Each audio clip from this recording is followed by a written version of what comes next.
Hi, welcome to my channel. මගේ channel එකට ඔයාලා හැම දෙනාම සාදරයෙන් පිළිගන්නවා. මගේ නම දිනිති. මම දැනට JLPT N1 වලට ලැහැස්ති වෙන 4th year software engineering student කෙනෙක්. මම හිතුවා මම මේ දක්වා මගේ experiences ඔයාලත් එක්ක share කරගන්න.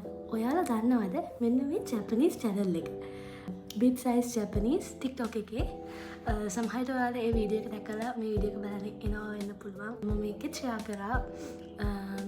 ඒකෙන් තමයි මම මගේ ideas ඔයාලට ලියන්න පටන් ගත්තේ.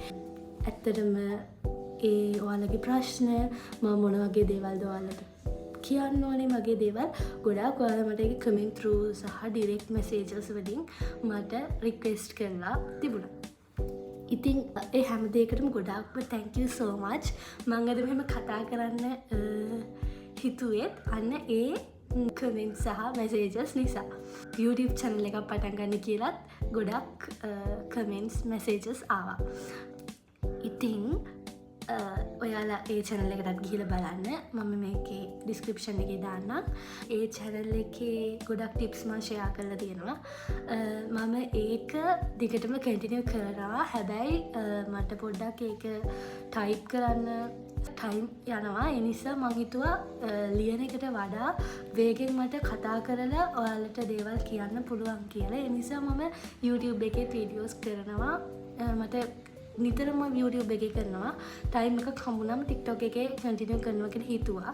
ඒ හැම වීඩියෝ එකම මම TikTok එකටත් දාන්න try කරනවා. හැබැයි දිග වැඩි වෙන අවස්ථාවල් වලදී TikTok එකේ දාන්න අමාරුයිනේ. එතකොට YouTube එක හරහා ඇවිල්ලා බලන්න කියලා ඔකට notification එකක් එන විදිහට මම අකරි කරන්න. ඉතින් thank you so much ඒ හැම දෙයකටම දිගටම මගේ වීඩියෝස් බලන්න කියලා ආරාධනා කරනවා. ඔයාලට දෙයක් ගන්න පුළුවන් නම් අරගෙන අනිවාර්යයෙන්ම කමෙන්ට් එකක් දාන්න. ඒ කමෙන්ට්ස් වලින් මම ගොඩක් දේවල් මොනවද ඊළඟට කරන්න ඕනේ, මොනවද ඔයාලත් එක්ක කතා කරන්න ඕනේ. අතර මම මේක පටන් ගත්තේ මගේ හොබි එකක් විදියට. thank you so much හැම දෙයකටම.